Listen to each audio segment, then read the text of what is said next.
I do not look like Morris Chestnut. Welcome to Marriage Minutes at its pace. And today we are going to talk about the silent treatment. The silent treatment. Why do my glasses look crooked? Okay, the silent treatment. That's what we're talking about. So what is the silent treatment, Mark? Is that it? Okay. We know plenty of couples who get into a deep, serious argument, and then after that, they go days, weeks, months without having a conversation with one another. And while we feel like that is a mechanism of defense, in some ways, it's a way to kind of get through what you're dealing with, we also know that the silent treatment is not healthy. I'm about to give Mark the silent treatment. And so whatever has drove you or driven you or whatever, because I got educators in my family, they corrected me. Whatever has put you at that point to where you have to be quiet and you don't really want to say much, just know that the Bible says that you should not go to bed angry. And so that's important. But you have to really ask yourself, walking around the house silent for 3 or 4 days, is it really beneficial? And if you got prayers out, your answers may be coming from your spouse, but you can't get it from them because Yeah.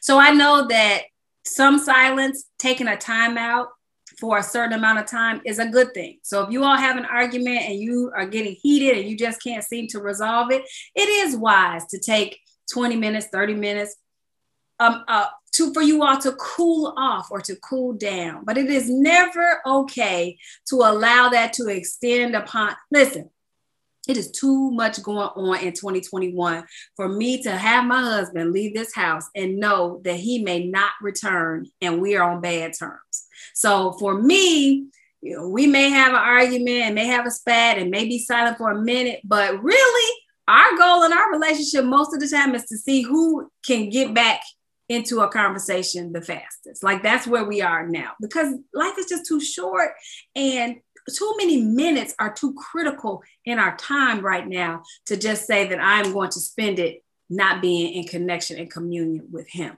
So take a time out, but the person who takes the time out has to be responsible for coming back and saying, I'm going to get with you in 30 minutes and we're going to hash this out. Or I'm going to get with you in an hour and we will discuss this. You have to be the one because you're the one that left. And I would say the most valuable resource that we all strive for, that we pay the least amount of attention to, is time. We strive for real estate. We strive for money. We strive for youth. We try to look younger, be stronger. But time is the one resource that we will never get back. And so if you waste it because you're mad because your spouse spent an extra $40 or they didn't bring you home a dinner plate from their mama's house, or whatever the argument may be about, just know that you have lost valuable time over nothing. And so it's time to seize the moment, so to speak, and utilize every minute, every second of building your legacy with the person that you said I do to, of shaping and molding your children into the image that God has called for them to be. And you can't do that if everybody's walking around the house mad.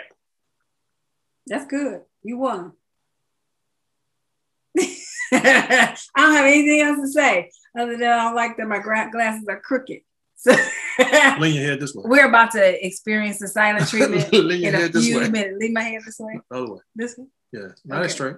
Okay, what do we talk about? The silent treatment. If you have an argument and you need to take a time out, that is fine. That is very different than taking 2 or 3 or 4 or 10 days to not speak to one another. Time is critical, and you need to be able to come back to try to resolve the issue, because ultimately your plan and goal ought to be able to come back. You should be wanting to come back together with one another. Let's end this. Yeah. So this is Mark and Morris. Be well and be blessed.